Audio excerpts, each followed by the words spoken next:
30년을 남의 밥줄 끊는 일만 하던 제가 길거리에서 밀가루 반죽을 붓게 될 줄은 꿈에도 몰랐습니다.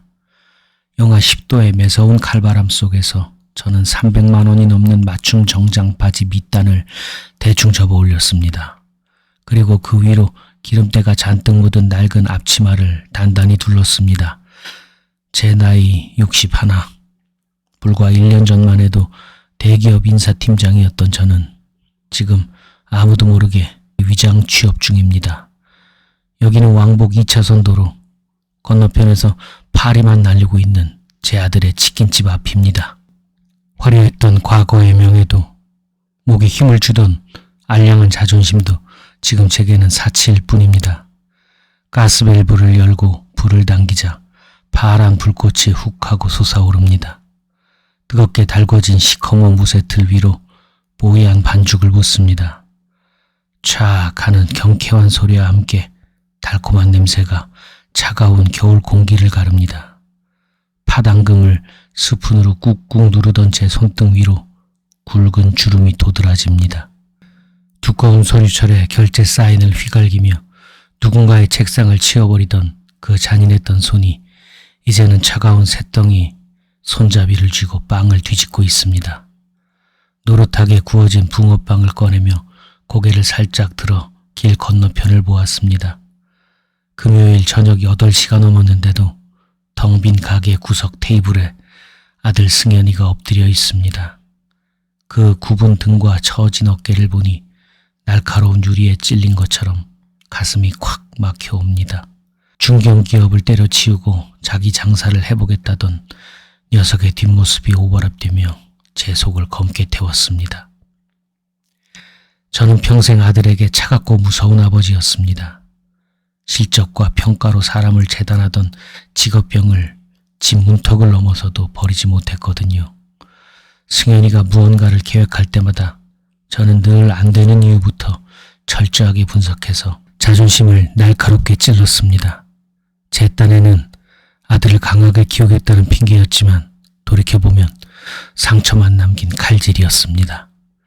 제 칭찬에 목말라 하던 아들은 언젠가부터 제게 입을 굳게 닫아버렸죠. 30대 중반이 된 아들은 결국 퇴직금과 무리한 대출을 끌어모아 치킨집을 차렸습니다. 명퇴금 일부를 주려 했을 때 저를 쏘아보던 서늘한 눈빛을 잊지 못합니다. 아버지 돈은 10원 한 장도 받기 싫습니다. 제발 제 인생에서 신경 좀 꺼주세요. 아버지 평가받으면서 숨막히게 사는 건 이제 지긋지긋합니다. 분노로 가득 차 쏘아붙이던 목소리가 아직도 귓가에 맴돕니다. 아들은 제게 아버지로서의 기대를 포기한 지 오래였습니다. 저 역시 자존심이 상해 그래 네 마음대로 밑바닥까지 굴러보라며 현관문을 쾅 닫고 나와버렸죠. 하지만 호기로운 독립선언은 불과 6개월 만에 처참한 현실의 벽에 부딪혔습니다. 매달 나가는 임대료를 감당 못해 빚이 눈덩이처럼 불어났고 급기야 본사에서 계약 해지 경고장까지 날아왔다는 절망스러운 소식을 며느리에게 전해 들었습니다. 녀석의 얼굴은 반쪽이 되어갔고 눈빛에는 삶의 의욕까지 사그러지고 있었습니다. 그 소식을 들은 날 저는 화려한 명퇴금 통장을 서랍 깊숙이 넣어두고 중고 붕어빵 수레를 샀습니다. 아들 몰래 녀석의 곁에서 도와야만 했거든요. 인사팀장 시절 수천 명의 데이터를 분석하던 친밀함으로 상권의 동선과 유동인구를 철저히 분석했습니다. 밀가루 배합과 화력까지 초단위로 계산해 기가 막힌 황금 반죽을 만들어냈습니다. 하지만 제게 가장 중요한 건 절대 정체를 들키지 않는 것이었습니다. 까만 털모자를 눈썹까지 푹 눌러쓰고 두꺼운 회색 넥 워머로 코끝까지 칭칭 감았습니다. 구부정하게 허리를 숙인 모습은 누가 봐도 고단한 노점상 그 자체였습니다. 밤 10시가 조금 넘은 시간 치킨집 문이 열리며 승현이가 밖으로 나왔습니다. 트레이닝복 바지에 얇은 패딩을 걸친 녀석이 횡단보도를 건너 곧장 이곳으로 걸어오고 있었습니다. 제 심장이 미친 듯이 뛰기 시작했습니다. 등줄기를 타고 식은땀이 흐르고 쥐고 있던 쇠 손잡이가 바르르 떨렸습니다. 저는 황급히 내 고모를 끌어올리고 고개를 푹 숙인 채 붕어빵 틀만 뚫어지라 쳐다보았습니다. 숨소리조차 낼 수 없는 극도의 긴장감이 저를 짓눌렀습니다. 아저씨, 여기 붕어빵 3,000원치만 주세요. 가까이서 들려온 승현이의 목소리는 제 예상보다 훨씬 형편없이 갈라져 있었습니다. 며칠 밤을 하얗게 샌 듯 눈밑이 퀭하고 어깨는 잔뜩 움츠러들어 있었습니다. 저는 최대한 목소리를 탁하고 쉰 소리로 긁어내며 대답했습니다. 네, 잠깐만 기다리슈. 금방 따끈하게 구워드릴 테니까. 다행히 아들은 그 쉰 목소리의 주인이 자기 아버지일 것이라고는 꿈에도 생각하지 못한 듯했습니다. 녀석은 매서운 추위에 발을 동동 구르며 가스불 온기에 꽁꽁 언 몸을 녹였습니다. 아주 가까이서 마주한 아들의 손등에는 펄펄 끓는 기름에 튀어 생긴 흉측한 화상 흉터가 가득했습니다. 그 참혹한 상처들을 목격하는 순간 차가운 겨울바람보다 수백 배는 더 시리고 예리한 통증이 가슴을 파고들며 후벼 팠습니다. 저는 서둘러 겉이 바삭한 붕어빵 5개를 누런 종이봉투에 담아 내밀었습니다. 원래 4개지만 제 마음은 5,000원어치 이상을 담아주고 싶었습니다. 아들이 낡은 지갑에서 카드를 내밀기에 저는 황급히 고개를 저으며 현금만 받는다고 일부러 퉁명스럽게 말했습니다. 아, 죄송해요. 제가 지금 현금이 한 푼도 없어서요. 그럼 다음에 다시 올게요. 죄송합니다. 아들이 미안한 표정으로 뒤돌아서려 할 때였습니다. 저는 얼른 수레 밖으로 손을 뻗어 뜨거운 종이봉투를 아들의 패딩 주머니 속에 억지로 쑤셔 넣었습니다. 날도 이렇게 추운데 그냥 가져가서 따뜻할 때 얼른 먹어. 돈은 내일 와서 주면 되니까 부담 갖지 말고. 아들은 생각지도 못한 호의에 깜짝 놀란 눈으로 저를 바라보았습니다. 모자챙 아래로 시선이 마주칠까봐 저는 황급히 몸을 돌려버렸습니다. 손목이 떨리는 것을 들키지 않으려 빈 반죽통만 의미 없이 주걱으로 긁어댔습니다. 정말 감사합니다, 아저씨. 내일 꼭 잊지 않고 돈 가져다 드릴게요. 너무 감사합니다. 녀석은 제 뒷모습을 향해 몇 번이나 꾸벅꾸벅 허리를 숙여 인사를 하고는 다시 횡단보도를 건너 초라한 가게로 돌아갔습니다. 돈 3,000원에 저리도 고개를 숙이는 녀석을 보니 가슴이 찢어질 것만 같았습니다. 가게로 돌아간 승현이가 창가 자리에 앉아 제가 건네준 붕어빵을 조심스럽게 베어 무는 모습이 보였습니다. 뜨거운 김을 호호 불어가며 빵을 씹던 녀석의 입가에 아주 옅고도 쓸쓸한 미소가 번졌습니다. 오늘 하루 종일 아들의 얼굴에서 처음으로 발견한 웃음이었습니다. 그깟 밀가루 덩어리가 뭐라고 절망에 빠진 녀석을 잠시나마 웃게 만든 건지 평생 번듯한 직장에서 수억 원의 연봉을 챙기며 승승장구했던 저조차도 아들에게 저런 진실된 웃음을 만들어 준 적이 없었습니다. 뜨거운 회한이 밀려오며 눈시울이 붉어지고 코끝이 시큰거렸습니다. 저는 아무도 보지 못하게 낡은 앞치마 자락으로 대충 눈가를 훔쳐냈습니다. 하지만 감상에만 젖어 있을 시간이 없었습니다. 며느리에 따르면 아들 가게의 대출 원금 상환 일과 임대료 연체 마지노선이 딱 2개월 남았다고 했습니다. 2개월. 그 안에 승현이 스스로 가게를 일으켜 세우지 못하면 녀석은 모든 것을 잃고 영원한 신용불량자의 늪에 빠질 위기였습니다. 제가 빚을 갚아줄 수는 있었지만 녀석의 자존심이라면 차라리 죽음을 택할지언정 제 돈은 절대 받지 않을 것이 분명했습니다. 방법은 오직 하나뿐이었습니다. 익명의 노점상 아저씨가 되어 죽어가는 치킨 가게를 살려낼 치밀한 경영 노하우와 저만의 그림자 레시피를 전수하는 것. 평생 누군가를 평가하고 잘라내는 데 썼던 제 모든 분석력을 이번에는 오직 내 아들 하나를 살리는 데 온전히 쏟아붓기로 했습니다. 그것이 오만하고 독선적이었던 아버지가 절벽 끝에선 아들을 위해 할 수 있는 마지막 속죄였습니다. 저는 굳게 마음을 다잡고 다음 반죽을 붓기 시작했습니다. 다음 날 저녁 무렵 승현이가 약속대로 현금 3,000원을 쥐고 다시 길을 건너 찾아왔습니다. 그런데 이번에는 혼자가 아니었습니다. 아들의 등 뒤로 너무나도 익숙하고 두려운 실루엣이 보였습니다. 바로 제 아내였습니다. 반찬을 바리바리 싸들고 아들 가게에 들렀던 아내가 승현이와 나란히 횡단보도를 건너오고 있었습니다. 순간 제 등줄기를 타고 얼음장 같은 식은땀이 쫙 흘러내렸습니다. 30년을 한 침대에서 살아온 아내의 눈썰미를 속이는 것은 애초에 불가능에 가까웠습니다. 아내가 수레 앞으로 바짝 다가오더니 넥 워머 너머에 제 얼굴을 뚫어지게 들여다보며 천천히 입을 열었습니다. 어머 사장님, 붕어빵 냄새가 참 좋네요. 그런데 눈매가 어쩜 이렇게 우리 남편을 꼭 빼닮으셨을까? 쿵 하고 제 심장이 바닥으로 처박혔습니다. 쥐고 있던 무거운 주전자를 하마터면 놓칠 뻔한 손을 간신히 부여잡았습니다. 이제 더 이상 도망칠 곳도 변명할 핑계도 없었습니다. 숨소리조차 낼 수 없는 아찔한 정적이 차가운 칼바람 속으로 싸늘하게 얼어붙고 있었습니다. 30년을 한 이불을 덮고 산 아내의 직감은 소름 끼치도록 예리했습니다.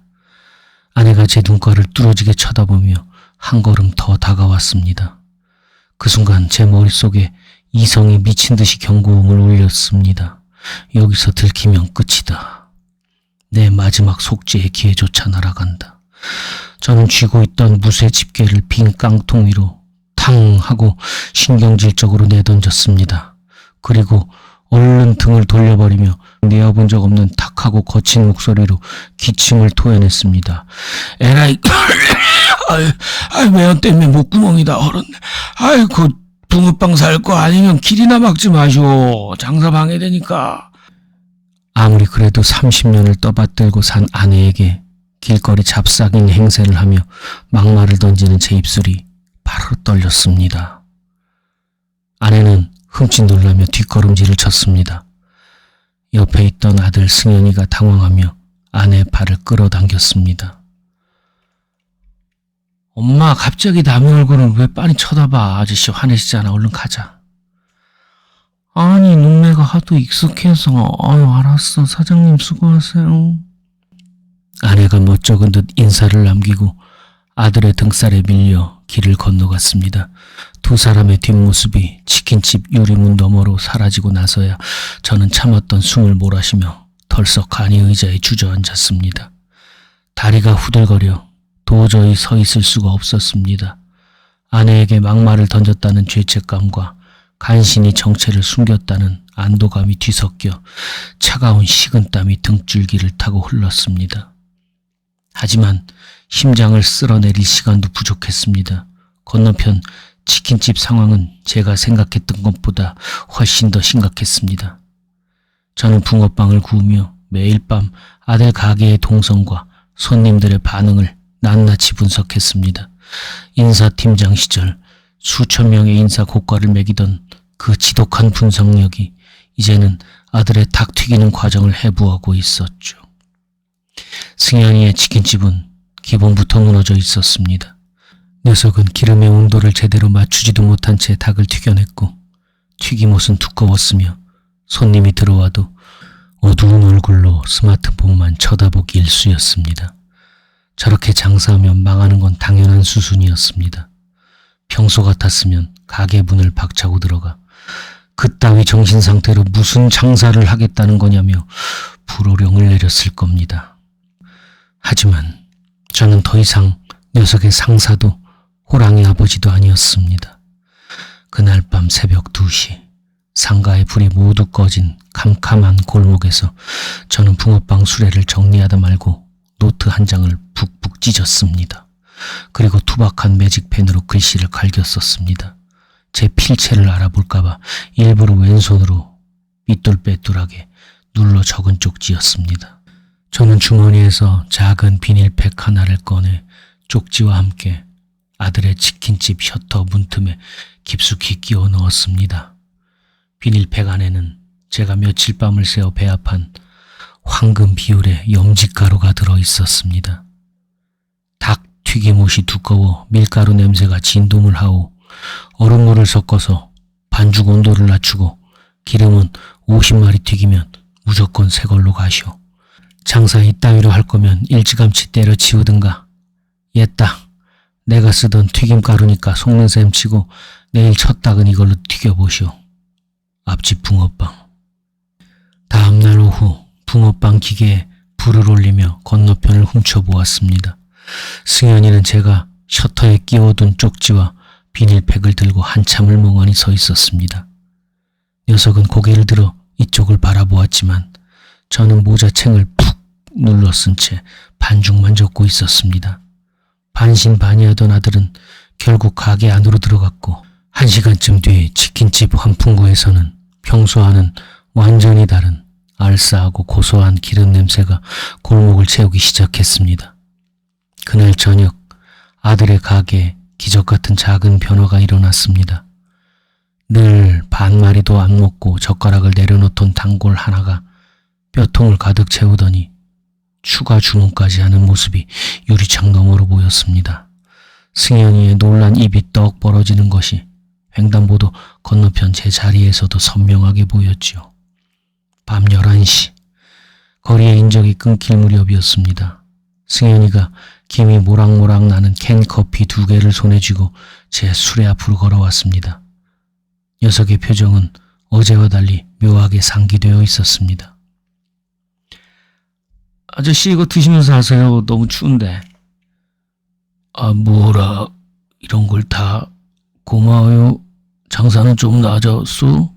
제가 목소리를 깔고 묻자 아들은 말없이 수레 옆에 서서 자기가 가져온 캔커피를 만지작거렸습니다. 차가운 겨울밤 타오르는 가스불 위에 붕어빵 익어가는 소리만 타닥타닥 들려왔습니다. 한참을 망설이던 아들이 툭 속마음을 던졌습니다. 아저씨, 진짜 정체가 뭐예요? 오늘 아저씨가 주신 가루로 튀겼더니 손님들이 다들 눈이 휘둥그레지더라고요. 저 태어나서 그렇게 맛있게 튀겨진 닭은 처음 봤어요. 젊었을 때 나도 닭 좀 튀겨봤거든. 청년 장사하는 게 하도 안쓰러워서 오지랖 좀 부렸어. 기분 나빴다면 미안하고. 아니에요. 기분 나쁘다니요. 승현이는 다급히 손사래를 치더니 캔커피 쥔 손을 푹 숙인 고개 사이로 파묻었습니다. 저희 아버지가 대기업에서 평생 사람 자르는 일만 하셨거든요. 제가 가게 망해간다 그러면 아마 꼴 좋다면서 당장 때려치라고 소리부터 질렀을 거예요. 저희 아버지는 제가 실패하는 거 제일 바라는 분 같았거든요. 순간 붕어빵을 뒤집으려던 제 손이 허공에서 멈췄습니다. 근데 생판 남인 아저씨가 핏줄인 우리 아버지보다 낫네요. 고맙습니다. 아저씨 진짜 고맙습니다. 아들의 쉰 목소리가 차가운 겨울바람을 타고 제 가슴에 수만 개의 바늘이 되어 박혔습니다. 우리 아버지는 내가 실패하는 걸 제일 바라는 분, 그 한마디가 제 평생의 삶을 통째로 부정당하는 선고처럼 들렸습니다. 아니라고, 내가 어떻게 널 포기하겠냐고, 이 아비가 지금 네 곁에 있다고 소리치고 싶었지만 저는 끝내 목구멍으로 차오르는 뜨거운 울음을 꿀꺽 삼켜야만 했습니다. 다 잘 될 거요. 젊은 사람이 벌써부터 어깨 축 늘어뜨리지 마시오. 제가 해줄 수 있는 말은 남의 얼굴을 한 채 건네는 위조된 위로뿐이었습니다. 그날 밤 이후 아들의 치킨집은 거짓말처럼 살아나기 시작했습니다. 제가 며칠을 밤새워 배합한 비법 가루는 제대로 위력을 발휘했습니다. 텅 비어있던 홀에 하나둘 손님이 차기 시작하더니 어느새 주말 저녁이면 밖에서 대기를 해야 할 정도로 북적였습니다. 길 건너편에서 붕어빵을 뒤집으며 힐끗힐끗 바라본 아들의 얼굴에는 오랜만에 생기가 돌고 있었습니다. 기름솥 앞에서 구슬땀을 흘리면서도 손님들을 향해 굽신거리는 녀석의 입가엔 웃음이 떠나질 않았죠. 그 모습을 지켜보는 제 가슴 한구석에는 뜨거운 안도감과 함께 말로 다 할 수 없는 지독한 씁쓸함이 차올랐습니다.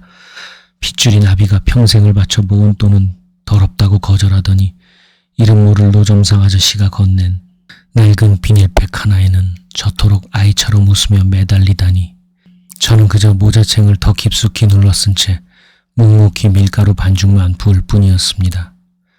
가게가 바빠질수록 승현이는 제게 더 자주 찾아왔습니다. 캔 커피나 따뜻한 쌍화탕을 건네며 짧은 하소연을 쏟아내고 가는 시기였죠. 아저씨, 오늘 매출이 드디어 100만 원을 찍었어요. 진짜 아저씨 덕분이에요. 내가 뭘, 다 자네가 땀 흘려 고생한 덕이지. 아니에요. 우리 아버지가 아저씨 반만이라도 저를 믿어주셨으면은 제 인생이 이렇게 외롭진 않았을 텐데 말이에요. 아들은 습관처럼 저에 대한 원망을 털어놓았습니다. 그때마다 저는 시뻘겋게 달아오른 붕어빵 붓의 틀보다 더 뜨거운 것을 속으로 삼켜내야 했습니다. 차라리 정체를 밝히고 내가 네 애비다 소리치고 싶었지만 그 순간 아들이 느낄 배신감과 비참함을 알기에 입술만 꽉 깨물었습니다. 저는 녀석에게 영원히 마음씨 좋은 앞집 아저씨로 남아 녀석이 스스로 우뚝 서는 날 조용히 수혜를 접고 사라질 작정이었습니다. 하지만 운명은 제 알량한 계획을 비웃듯 가장 잔인한 타이밍에 제 목을 조여왔습니다. 금요일 밤 9시 매서운 칼바람이 부는 횡단보도 건너편으로 시커먼 무리 하나가 걸어오고 있었습니다. 모두 하나같이 값비싼 겨울 코트에 각 잡힌 서류 가방을 든 중년 남성들이었습니다. 승현이의 치킨집으로 우르르 몰려 들어가는 그들의 실루엣을 보는 순간 제 등줄기를 타고 벼락 같은 소름이 쫙 돋았습니다. 한눈에 알아볼 수 있었습니다. 불과 1년 전까지 제가 호령하던 옛 직장 본사 인사팀 녀석들이었습니다. 하필이면 오늘 같은 날 여기까지 회식을 하러 오다니 저는 황급히 술의 안쪽으로 몸을 숨기고 가스불을 최소로 줄였습니다. 심장이 미친 듯이 널뛰었고 입안이 바싹 타들어갔습니다. 1시간쯤 지났을까. 가게 안에서 거나하게 취한 사내 하나가 담배를 피우려 밖으로 비틀비틀 걸어 나왔습니다. 박 팀장이었습니다.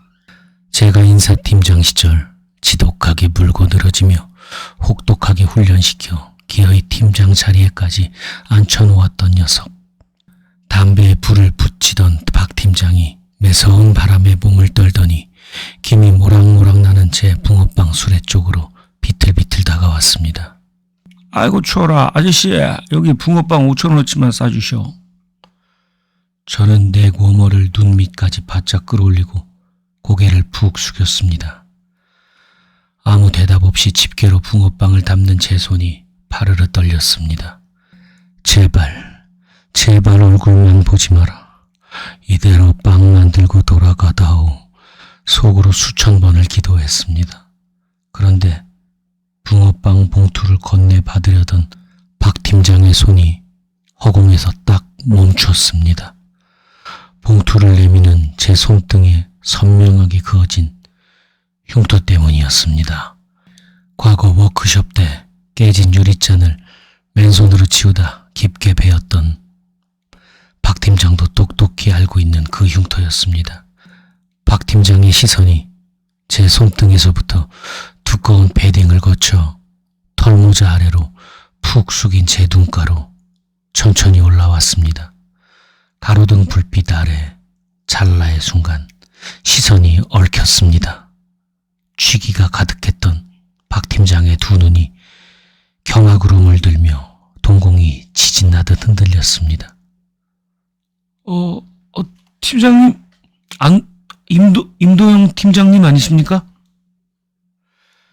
눈앞이 하얗게 전멸했습니다.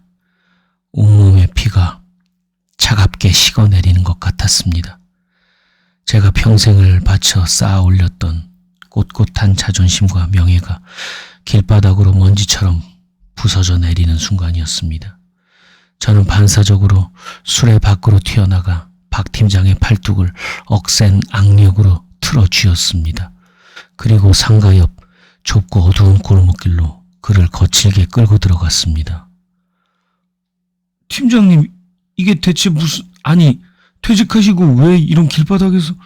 쉿, 제발, 박 팀장, 제발 목소리 좀 낮추게.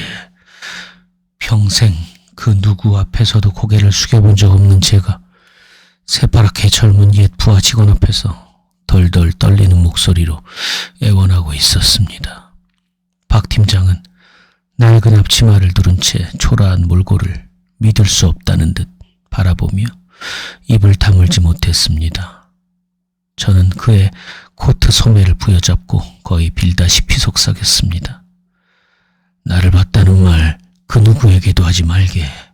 저기 저 치킨집 내 아들놈 가게야. 네? 아드님 가게 앞에다가 수레를 펴고 장사를 하신다고요? 아드님은 아십니까? 모르네. 절대 모르게 해야 해. 그 자식 내 돈이라면 치가 떨린다고 안 받는 놈이야. 그러니까 자네도 모른 척 닭이나 뜯고 가. 평생 자네한테 부탁하던 거 한 번도 안 해본 사람이야 내가. 이번 한 번만 눈 감아주게. 내 아들놈 자존심만은 제발 지켜주게. 비참했습니다. 수천 명의 직원을 호령하며 얼음장 같던 임도여비가 기름 냄새 찌든 앞치마를 두르고 뒷골목에서 부하 직원에게 자식을 위해 엎드리고 있었습니다. 수치심에 붉어진 제 눈시울을 본 박 팀장은 더 이상 아무 말도 하지 못하고 참담한 표정으로 고개를 끄덕였습니다. 박 팀장이 주머니에서 5만 원짜리 지폐 한 장을 꺼내 제 앞치마 주머니에 말없이 찔러놓고는 꾸벅 깊은 인사를 남긴 채 치킨집으로 돌아갔습니다. 저는 차가운 벽에 등을 기댄 채 주르륵 미끄러져 내렸습니다. 가슴을 쥐어뜯고 싶을 만큼 비참했지만 묘하게도 가슴 한구석이 후련했습니다. 아들을 위해서라면 내 알량한 체면 따위 이 길바닥에 수백 번이라도 더 내동댕이 칠 수 있다는 걸 제 스스로 확인했으니까요. 다시 수레로 돌아와 떨리는 다리를 간신히 진정시키고 있을 때였습니다. 횡단보도를 건너온 아들 승현이가 불쑥 제 앞에 그림자를 들이웠습니다. 녀석의 손에는 아까 그 박 팀장 무리가 먹고 남긴 치킨 한 상자가 들려 있었습니다. 아저씨, 승현 총각 가게는 바쁠 텐데 왜? 방금 저 양복 입은 손님들 혹시 아저씨 아시는 분들이에요? 숨이 턱 막혔습니다. 치킨 상자를 든 승현이의 시선이 흔들리는 제 눈동자를 집요하게 파고들고 있었습니다. 저는 황급히 시선을 피하며 쇳덩이 손잡이를 부서져라 꽉 쥐었습니다. 아까 그 코트 입은 양반 말이요. 술을 얼마나 처마셨는지 지하철역이 어디냐고 다짜고짜 묻길래 이쪽이라고 호통을 좀 쳤소. 거짓말을 내뱉는 제 목소리가 처참하게 갈라졌습니다. 당연히 승현이는 그 어설픈 변명을 더 이상 의심하지 않는 듯했습니다. 녀석은 안도의 한숨을 푹 내쉬며 치킨 상자를 수레 한쪽에 조심스레 올려놓았습니다. 다행이네요. 아까 그 양복 입은 손님들 본사에서 온 감사팀이나 진상 손님인 줄 알고 시겁했거든요. 이거 아까 그 손님들이 손도 안 대고 남긴 새 치킨이에요. 날도 오지게 추운데 아저씨 욕이라도 하시라고 가져왔어요. 고소하고 알싸한 기름 냄새가 코끝을 찔렀습니다. 제가 몰래 건네준 비법 가루로 아들이 튀겨낸 그 눈물겨운 치킨이었습니다. 고마워요. 잘 먹겠소. 승현이는 바로 가게로 돌아가지 않고 수레 옆 간이 의자에 덜썩 주저앉았습니다. 가스불의 붉은 온기가 녀석의 파리하고 야윈 얼굴을 어스름하게 미쳤습니다. 아저씨, 저 양복 입은 사람들 보니까 갑자기 우리 아버지 생각이 나네요. 덜컹. 가슴 속에서 거대한 바위가 무너져 내리는 소리가 났습니다. 전원에서 태어난 척 반죽을 붓는 데만 집중했습니다. 승현이는 허공으로 흩어지는 하얀 입김을 멍하니 바라보며 담담하게 말을 이었습니다. 우리 아버지는 피도 눈물도 없는 엘리트였어요. 평생 남의 약점 잡고 평가하고 잘라내는 일만 하셨죠. 집에서도 똑같았어요. 제가 뭘 하든 항상 점수를 매기셨으니까요. 저는 아버지가 참 무섭고 숨이 막혔어요. 녀석의 고백은 날카로운 비수가 되어 제 심장을 난도질했습니다. 숨이 막혔다는 그 담담한 한마디에 눈앞이 뿌옇게 흐려졌습니다. 그런데 참 이상하죠? 아저씨가 며칠 전에 처음 주셨던 그 붕어빵을 먹는데 왜 그렇게 눈물이 나던지. 승현이의 목소리가 미세하게 떨리기 시작했습니다. 아버지가 아주 가끔 1년에 한두 번쯤 술에 잔뜩 취해서 들어오시는 날이 있었어요. 그럴 때면 말없이 식탁 위에 식어 빠진 붕어빵 봉투를 툭 던져놓고 방으로 들어가셨거든요. 사랑한다는 말 한마디 없었지만 저는 그 차갑게 식은 붕어빵이 꼭 아버지가 저한테 건네는 서툰 사과 같았어요. 아저씨 붕어빵에서 딱 그 맛이 났거든요. 아, 아들아, 못난 아비의 비겁한 변명 같던 그 밤들을 네가 다 기억하고 있었구나. 끓어오르는 우열을 참으려 입술을 짓이다 그만 비릿한 피마시감 돌았습니다. 뜨거운 눈물이 넥 워머 안쪽으로 쉼없이 흘러내려 목덜미를 적셨습니다. 그래서 아저씨가 제 은인 같아요. 아버지는 저를 버렸지만 아저씨는 저를 살려주셨잖아요. 정말 우리 아버지 몫까지 감사해요. 더 이상은 버틸 수가 없었습니다. 당장이라도 모자를 벗어던지고 내가 네 애비라고, 널 버린 게 아니라고 소리치며 녀석의 좁은 어깨를 끌어안고 싶었습니다. 저는 황급히 자리에서 일어났습니다. 쏟아지는 눈물을 들키지 않으려 뒤를 돈 채 덜덜 떨리는 손으로 황급히 짐을 챙기기 시작했습니다. 날이 차오, 어서 들어가시오. 나도 이만 접어야겠어. 너무 서두른 탓이었습니다. 반죽통을 옮기려다 그만 술의 모서리에 놓여있던 낡은 수첩을 바닥으로 툭 떨어뜨리고 말았습니다. 매일 밤 치킨집의 손님 수, 튀김 시간, 반죽의 비율을 빽빽하게 기록해 두었던 제 비밀 일지였습니다. 제가 굳은 몸을 움직이기도 전에 승현이가 먼저 바닥에 떨어진 수첩을 주워들었습니다. 펄럭이며 펼쳐진 수첩의 페이지를 무심코 훑던 승현이의 움직임이 마치 정지 버튼을 누른 것처럼 딱 멈췄습니다. 이게 뭐예요? 승현이의 목소리가 낯설게 얼어붙어 있었습니다. 녀석의 시선이 수첩에 그려진 표와 그래프 그리고 삐뚤빼뚤하게 쓴 글씨들에 징그럽게 고정되어 있었습니다. 들키지 않으려 왼손으로 갈겼었지만 수십 년간 굳어진 인사팀장 특유의 보고서 양식과 결제란에 긋던 강박적인 밑줄 긋기 방식을 숨길 수가 없었습니다. 무엇보다 결정적인 것은 수첩 한 구석에 붉은 펜으로 굵게 적힌 메모였습니다. 승현이 가게 대출 만기 D-45일 튀김옷 개선 시급. 아저씨, 아니 당신... 승현이가 천천히 고개를 들어 저를 바라보았습니다. 녀석의 두 눈에 경악과 혼란 그리고 형언할 수 없는 지독한 배신감이 소용돌이치고 있었습니다. 덜덜 떨리는 녀석의 손이 허공을 갈라 제 얼굴을 반쯤 덮고 있던 두꺼운 회색 넥 워머를 거칠게 끌어내렸습니다. 가로등의 파리한 불빛 아래 눈물과 땀으로 범벅이 된 제 늙은 맨 얼굴이 적나라하게 드러났습니다.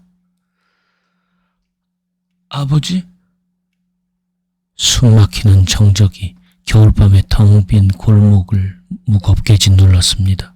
아들의 입에서 터져나온 쇳소리 같은 부름에 저는 손에 쥐고 있던 무쇠 집게를 바닥에 힘없이 떨어뜨리고 말았습니다.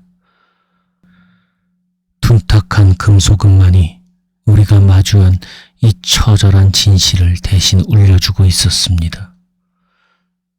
아버지? 그 한마디가 차가운 허공에 흩어지기도 전에 승현이의 얼굴은 참혹하게 일그러졌습니다.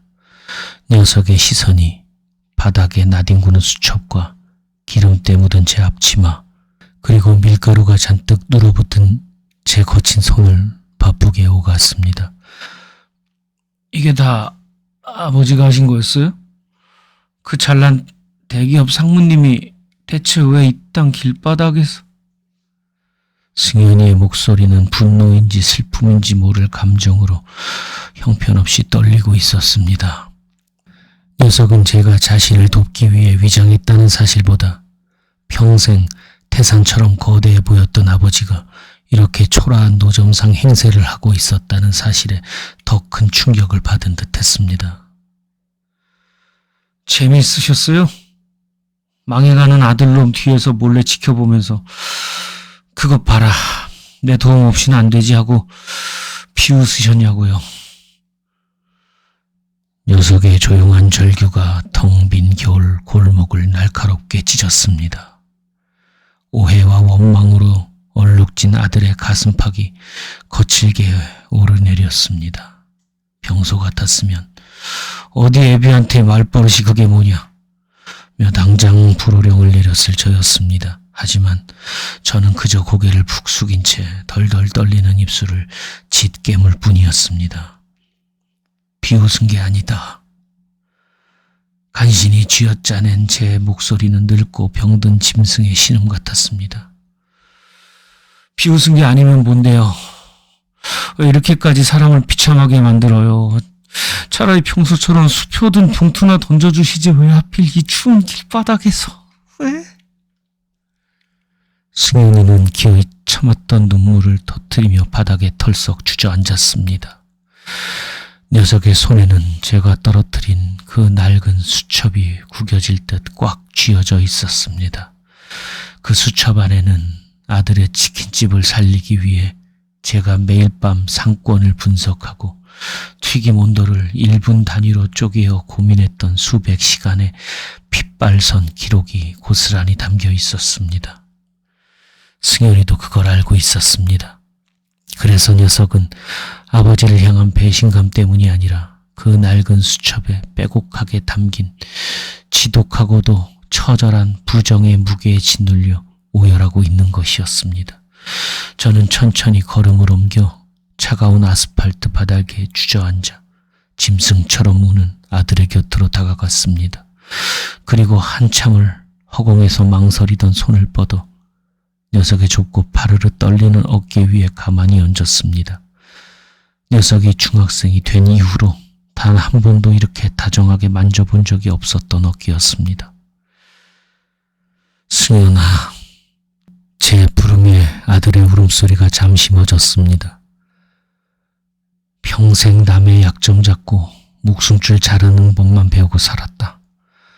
누군가를 살려내는 법은 배운 적이 없었어.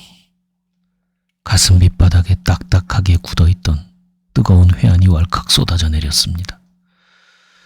네가 내 돈은 죽어도 안 받겠다며 문을 꽝 닫고 나섰을 때 이 못난 애비가 할 수 있는 게 아무것도 없더구나.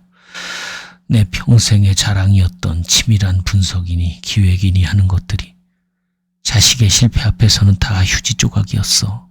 그래서 숨어들었다. 내 그림자 뒤에 숨어서라도 널 살려내고 싶었어. 오만했던 아비가 벼랑 끝에 선 자식을 위해 해줄 수 있는 마지막 밥값이라고 생각했다. 저 역시 걷잡을 수 없이 눈물이 흘러내려 낡은 앞치마를 시커멓게 적셨습니다. 영하 10도의 매서운 추위도 잊은 채 두 부자는 텅 빈 길거리에 주저앉아 그동안 쌓아왔던 수십 년의 단단한 빙벽을 뜨거운 눈물로 허물어내고 있었습니다. 한참을 소리내어 울던 승현이가 천천히 고개를 들었습니다. 눈물 범벅이 된 녀석의 붉어진 눈시울이 제 얼굴을 향했습니다. 그리고는 천천히 아주 조심스럽게 제 거칠고 화상 자국이 남은 손등을 움켜쥐었습니다. 손등 이게 뭐예요? 평생 고급 만년필만 드시던 분이. 아들의 투박한 손바닥에서 전해지는 거친 온기에 저는 그만 소리내어 엉엉 울어버리고 말았습니다.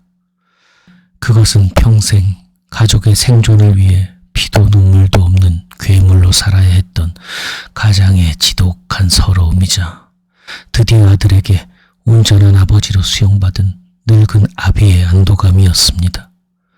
우리는 한참 동안 그 자리에 나란히 앉아 있었습니다.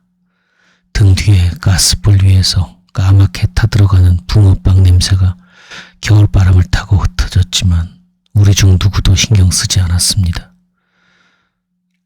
아버지, 승현이가 코를 훌쩍이며 아까 수레 위에 올려두었던 치킨 상자를 제 무릎 위에 조심스럽게 밀어주었습니다.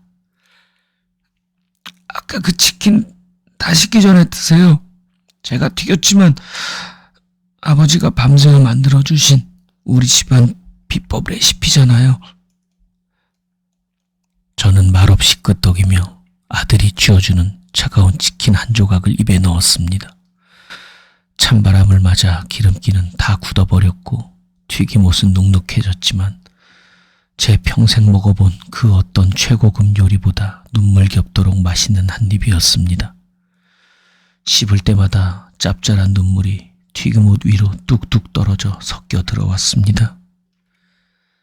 아내에게도 옛 부하 직원에게도 그리고 아들에게도 가장 잔인하게 들켜버릴까봐 두려워했던 이 낡은 위장은 역설적이게도 우리 부자를 인생 가장 깊은 바닥에서 건져내어 완벽하게 구원해냈습니다. 그날 밤 이후 저는 미련 없이 붕어빵 수레를 중고상에 넘겼습니다. 상가 뒷골목을 채우던 달콤한 판 냄새와 가스불의 붉은 온기는 사라졌지만 그 자리를 대신 채운 건 건너편 치킨집에서 풍겨오는 고소한 기름 냄새와 손님들의 활기찬 웃음소리였습니다. 승현이의 가게는 하루가 다르게 자리를 잡아갔습니다. 제가 남긴 수첩의 기록들을 바탕으로 녀석은 스스로 메뉴를 개발하기 시작했고 2달이 채 되기도 전에 밀린 임대료와 대출 이자를 모두 갚아냈습니다. 아내에게는 굳이 긴 병명을 늘어놓지 않았습니다. 그저 요즘 승현이 닭 튀기는 솜씨가 제법이더라며 넌지시 웃어 보였을 뿐이죠. 30년을 함께 산 아내의 제 눈빛만 보고도 모든 것을 눈치챈 듯 더 이상 도서관에 간다는 제 거짓말을 캐묻지 않았습니다. 대신 그날 저녁상에는 제가 제일 좋아하는 따뜻한 소고기 묵국이 조용히 올라와 있었습니다.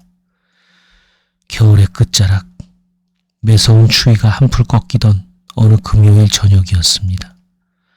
저는 서랍 깊숙이 넣어두었던 낡은 양복 대신 며칠 전 승현이가 첫 흑자를 냈다며 억지로 사입힌 베이지색 니트를 꺼내 입었습니다. 그리고 아내와 함께 길을 나서 당당하게 정문으로 아들의 가게 문을 열고 들어섰습니다. 어서 아버지, 어머니. 기름솥 앞에서 땀을 뻘뻘 흘리던 승현이가 환하게 웃으며 달려나왔습니다. 녀석의 손등에는 여전히 훈장 같은 화상 자국들이 남아 있었지만 어깨만큼은 그 어느 때보다 단단하게 펴져 있었습니다. 제일 안쪽 따뜻한 자리로 모실게요. 조금만 기다리세요. 우리 집에서 제일 맛있는 놈으로 튀어올 테니까요. 잠시 후 김이 모락모락 나는 황금빛 치킨 한 접시가 테이블 위에 놓였습니다. 바삭한 튀김옷 위로 윤기가 자르르 흐르는 흠잡을 데 없이 완벽한 닭이었습니다. 저는 말없이 닭다리 하나를 집어들고 천천히 베어 물었습니다. 경쾌한 소리와 함께 뜨거운 육즙이 입안을 채웠습니다. 맛있구나. 제가 나지막히 내뱉은 그 한마디에 숨을 죽이고 제 입만 바라보던 승현이 얼굴에 안도의 미소가 번졌습니다. 정말 맛있어. 훌륭하다, 우리 아들. 그제야 승현이는 멋쩍게 뒷머리를 긁적이더니 바쁘다며 다시 주방으로 훌쩍 뛰어갔습니다.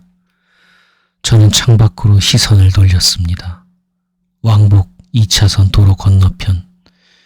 며칠 전까지만 해도 제가 몸을 웅크리고 앉아있던 그 텅 빈 가로등 밑이 눈에 들어왔습니다. 평생 대기업의 인사팀장으로 살면서 저는 수많은 사람의 인생의 점수를 매기고 그들의 목숨줄을 가차없이 끊어냈습니다. 그것이 제 능력이고 자랑인 줄만 알았습니다. 하지만 제 인생의 가장 찬란한 성취는 펜대나 굴리며 만들어낸 수백 장의 기획서가 아니었습니다. 영화의 길바닥에서 언 손을 호호 불어가며 뒤집었던 그 투박하고 보잘것없는 붕어빵 몇 마리였습니다. 가장 낮은 곳으로 기꺼이 떨어져 본 그 시간들이 꽁꽁 얼어붙어 있던 제 인생에 진짜 황혼을 따뜻하게 데워주었으니까요. 가게 앞을 열고 밖으로 나오니 차가웠던 겨울바람 속에 제법 훈훈한 봄 기운이 섞여 있었습니다.